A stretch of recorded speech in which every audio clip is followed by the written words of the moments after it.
Hey guys, it's Vornskyr here, and today we're back in Elite Dangerous, and I'm going to be taking a look at the Python. Now if you saw my smuggling slaves video, then you probably already know that I upgraded to the Python. I did that about a week ago, I think. Obviously that was an upgrade from the Imperial Clipper. So yeah, we'll go through this. We'll do a bit of a combat loadout in it. It's going to be a fairly basic loadout, I think, because I've only got 7.3 million credits to play with, and you can see as well my rebuy cost is already 3.1 million credits. I've currently got the ship set up as a trading loadout, which means that it has 260 cargo capacity in its current form. Let's take a look at that actually. We'll have a really quick look at this. Just go, oh, wrong button. Just go straight to the outfitting thing. Stupid TrackIR glitch is still going on. Hopefully they fix that sooner or later. Anyway, so you can see this is my trading loadout. I do have it fully loaded with weapons and everything. That does have a bit of an impact on the jump range, but still, with an A-rated frame shift drive, it's jumping 14.4 light years with 260 tons of cargo. Let's have a look at the internal components. This is nowhere near fully upgraded or anything like that. I've just kind of been upgrading it over time as I earn a bit of money. So I've got a C7 power plant, A6 thrusters, A5 frame shift drive, D4 life support, D7, in fact pretty much everything is D after this point. And then we've got an A5 shield generator down here, and basically everything else is cargo racks. So that's basically it, and because I was doing a bit of smuggling as well, I had heat sink launchers, and I just, pop those off as need be, a couple of shield boosters too. But anyway, so I'm going to outfit this with a slightly more combat effective loadout. I'm going to strip out all the cargo racks, put in a better shield. We'll see how I go with power. I might have to remove one or two of the shield boosters, but we'll see what happens. So I'll just do that and we'll see how it goes. Okay, so I think I've got this kind of reasonably set up. We'll see how it goes. Basically the weapons and everything are all the same. So I've got 3 gimbaled burst lasers and 2 gimbaled multi-cannons. I haven't done much combat in this ship yet, but I think I may be fine going with fixed weapons rather than the gimbaled, because the hardpoint placement on this ship is actually pretty good. It's far better than it was on the Clipper, but we'll see how it goes. So obviously fixed weapons do a bit more damage, but slightly harder to use. But anyway, so we'll stick with the gimbals for now. We'll just see how it goes. I've also got 2 shield boosters, a killborn scanner, and a chaff launcher. And then over here, it hasn't changed that much really. I've gone up to a C7 power distributor, B6 sensors, and a B6 shield. I've also gone for a frame shift drive interdictor. A lot of high value targets can be found in Supercruise at the moment, so it might be worth actually interdicting some NPCs. We'll see how that goes. And then the rest of it, I just kind of haven't done much with, to be honest. I took out a couple of cargo racks. I might as well have left them in though. Once I've got more power to play with, like once I buy a bigger reactor, power plant, whatever, once I have a bigger one of those, obviously I'll be able to get more power. I don't think there's one here, but once I go up to A7, I think that's like 30 megawatts or something. So it's a lot more power to play around with. It's also, I am limited by my credits because I really don't want to be flying this ship without the insurance money, given how expensive it is. That would be a real nightmare, I think. So yeah, so this should do the job. It's not going to be great, but it should do the job. So you can see over here, I do have a pirate destruction mission, which is 1 jump away, so that should be 330,000 credits, so that's 9 pirate kills. We'll see how it goes. I don't even know what's in that system, hopefully something decent. So let's see how it goes. So you can see my rebuy cost is 3.2 million credits, and I've only got 4.4, so I don't really want to, as I said, I don't really want to risk losing all that. But anyway, so on the way there, I'll actually talk about the Python rather than just editing straight through all the Supercruise and everything. So this ship is generally compared the most to the Imperial Clipper, and they're both fairly similar in terms of their roles. They're both combat ships that are also decent cargo ships, basically multi-role ships really. Think the Cobra on a far larger scale. So they're good at trading, they're good at combat and everything. The Python is probably, well, the Python used to be easily one of the best ships in the game. It was nerfed not long after release, I think. So you can see it maneuvers really slowly. It used to maneuver a lot faster than this. So as it is at the moment, the Imperial Clipper has a far greater advantage when it comes to maneuvering and all that sort of thing. But the Python does have one extra large weapon. The hard points are a bit better, its shields are better, it can land on medium pads, it's got so many advantages on paper, basically. So, let's jump through here.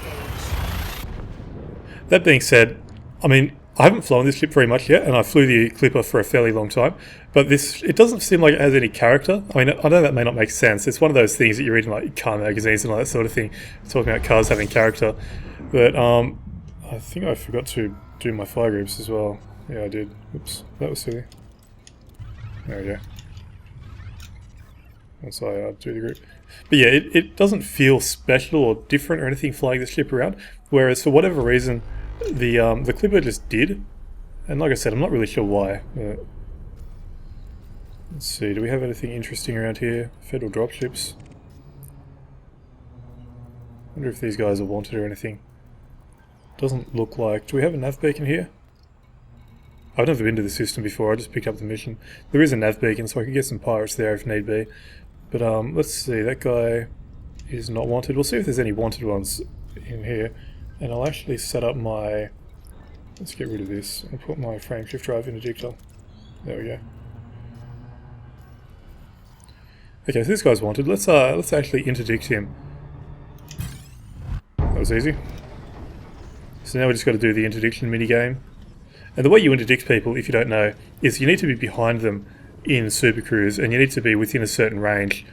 And then you just go through the same interdiction minigame that you do when you're trying to avoid an interdiction. So you just got to get the blue bar up to the top. And I think better quality interdictors give you better results or something. So let's deploy my hardpoints and we'll see what this guy has to offer. I'll run a kill warrant scan on him as well, just because I can. Scan detected. He's scanning me, I'm scanning him. It'd make more sense if he just opened up on me, really.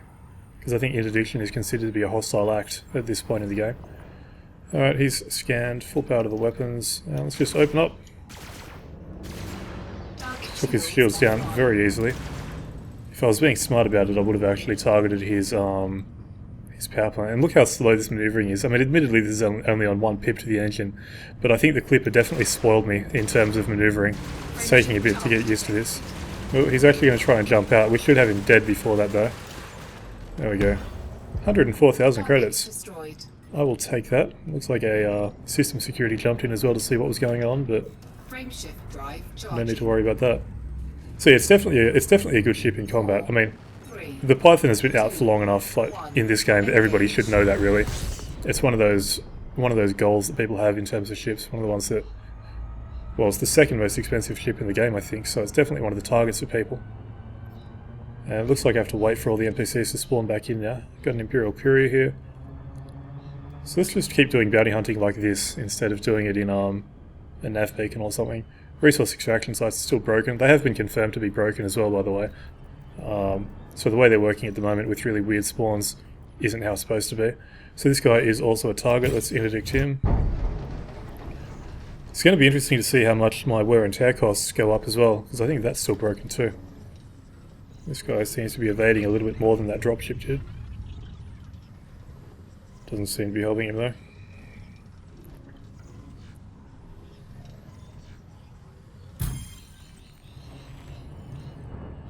Okay. So again, we'll run the kill warrant scan.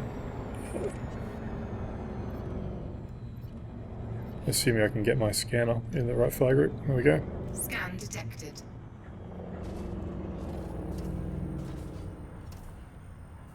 So it probably shouldn't be too difficult to take this guy out. But I haven't actually fought many couriers yet, so we'll find out. Let's open up before he gets away.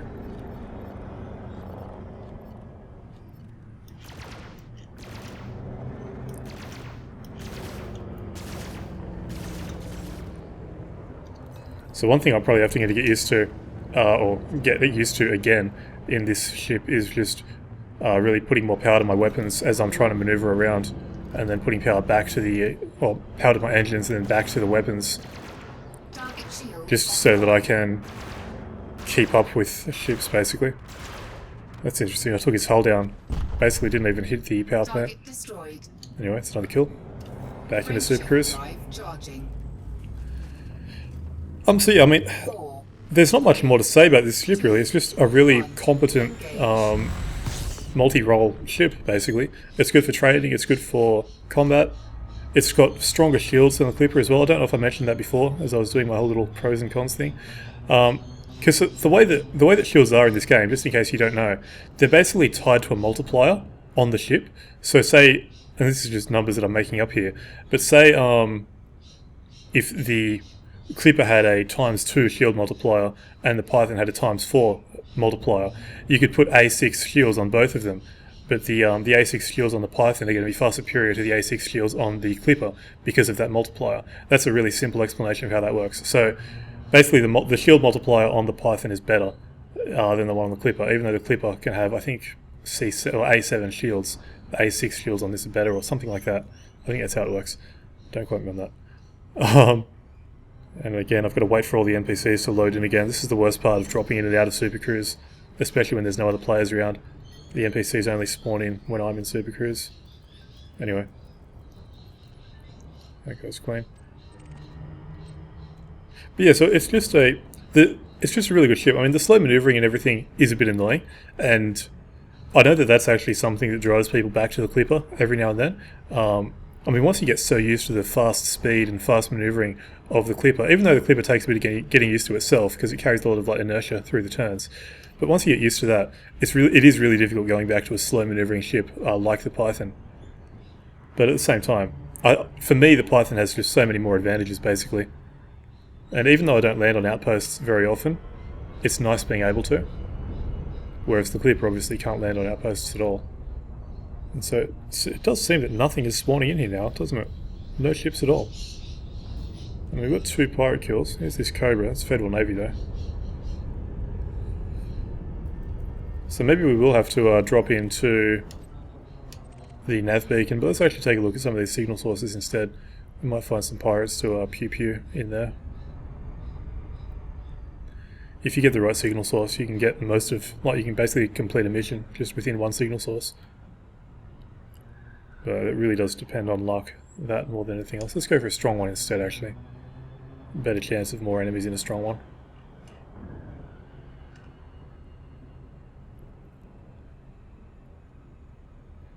I'm just got to do the usual Supercruise thing of waiting to slow down fast enough, or whatever, if that made sense. I'm not really sure it did. So we've only destroyed 2 of our targets. We've got 7 more to go. I mean, it really does seem the big thing about these bounty hunting missions is that even though you get a good reward for destroying all of the ships, you'll often get a sizable amount of bounty money as well. So it's not impossible to end up earning well over 1 million credits just from like a 300,000 credit mission or something like that. I mean, you saw that first dropship that I took out gave us about 100,000 credits in bounty money. So these can definitely be fairly lucrative as long as you're I guess as long as you're willing to go outside of the resource extraction sites or whatever. Oh, Anaconda, hello. This could be interesting. As long as they're pirates anyway. Scan detected. Yeah, they're pirates. Well, a wing of 6. This may not go well. I might find myself trying to jump out of here pretty quickly. Let's run the kill runs again. I don't think they'll attack me because I don't have any cargo. I don't think they'll attack me until I attack them. So let's find out. This guy's expert, so he's going to be a bit of a tough fight. And of course, I don't have any shield boosters or anything like that, or shield cells, whatever they're called. Let's see, what's this guy worth? 200,000 credits. That is not bad at all. But I am feeling a bit scared, given they're all going to jump me at the same time. We've got Sidewinders, Cobras, Eagles. Alright. I should be able to take the Cobra out pretty quickly. Don't know why I put my hard points away there. Well, let's just see how this goes. I do have my insurance money. That's why I deliberately kept it. Let's see how this goes. Target shields offline. It would have been, I mean, for the most efficiency, I probably should have kill war and scanned all of them. Alright, there we go. Something else is hitting me. It's the Sidewinder. Online. They're all going to start going hostile now. Oh, this slow maneuvering. God.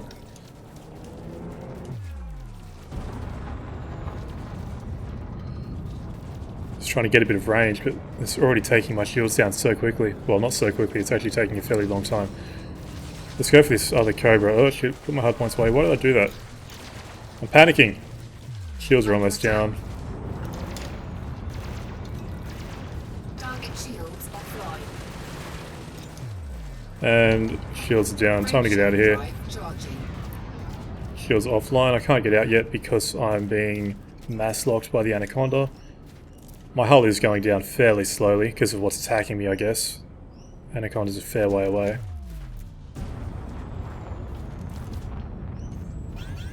Ooh, missile incoming. This may not go well, given that my shields are down.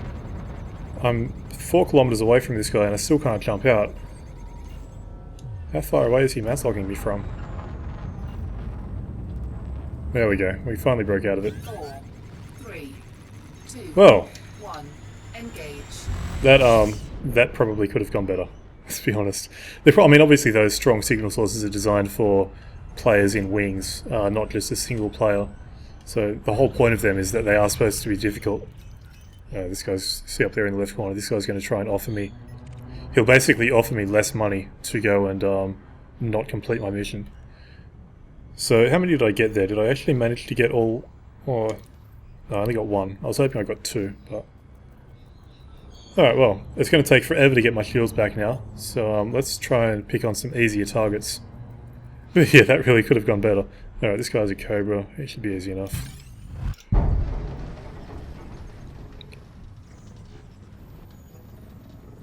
Yeah, so definitely I think one thing that you're going to want to do if you're going up against large numbers of ships is put in some shield cell boosters or whatever they're called. I think that's what they're called. I'm having a total mental blank. I can't even think of the right name. But because in a situation like that, once your shields start going down, there's not a whole lot you can do about it when you've got multiple ships attacking you. Let's find out where this guy is and run the kill run scan.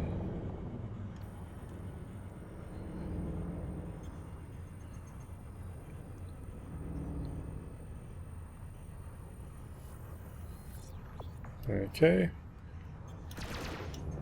So I'm only running 1 pip to the weapons at the moment, but it should be enough to kill him. It's just I want the rest of my power going towards the shields and recharging them. Under attack. And this guy won't be able to do too much damage to me, as long as I take him out quickly.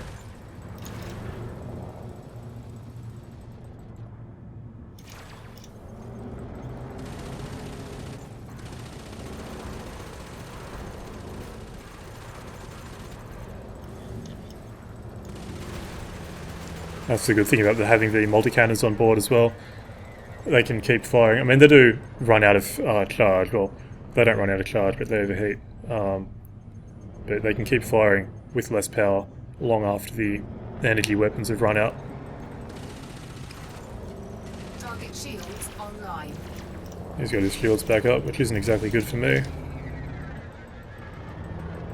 Yeah, this flow maneuvering, and it's what I keep saying. This does seem to be the Achilles heel of this ship, basically, and that's, you know, I guess, because this ship did used to have pretty good maneuvering from what I understand. I never flew it back then, but the nerf that it took was to the maneuvering, basically, and it definitely does take a bit of getting used to.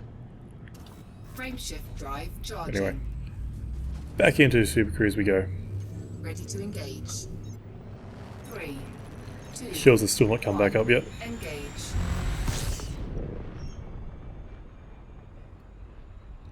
So yeah, I don't think I'm going to complete this mission. We've still got 5 more ships to go. Well, I will complete it, but I don't think I'm going to complete the whole thing on video. But yeah, so I guess I'll just kind of sum up my thoughts on the Python now. It's a cool ship, I like it. The only thing I don't like is the maneuvering, as I think you've probably gathered by this already. It's probably one of those things that takes a bit of time to get used to and to, you know, fully exploit properly. I don't mean exploit in a bad way, I just mean to learn how to make the most of it, basically. But definitely coming from the Clipper straight into this, you need to... I think you need to adjust your combat style, and that's something that I haven't done yet. So, you know, it's a learning process. But the ship itself is really cool. It's a very versatile ship. You know, you've got a... What's my jump range at the moment? was that 16.6 light years, but that's not really with a optimal loadout for jumping a long way. But it's good for combat. You could probably use it for exploration, although there are better ships for that. But yeah, definitely good for combat, good for trading, and it's one of the best ships in the game. I mean, what more can you say about it? So yeah, that's the Python. It's a really cool ship. I think I'm going to be flying this one for a long time. I've sunk about, well, including the purchase price, I've probably sunk about 70 million credits into it so far, which is half the price of an Anaconda. Obviously, the Anaconda is the big goal, I suppose, but it's probably going to take me a long time to get there. So yeah, I'll probably be in the Python for a while. But, you know, the more credits I make, there are ships that I still want to try. I still want to try out the Federal dropship, because I haven't flown that yet. I guess I'll even try the Orca one day, maybe, if it ever becomes useful, because right now it's not useful at all. But we'll see what happens. But yeah, so I think I'll end this one here though. So this is the Python. So until next time, I've been Vornskyr, hope you enjoyed the video, and thanks for watching.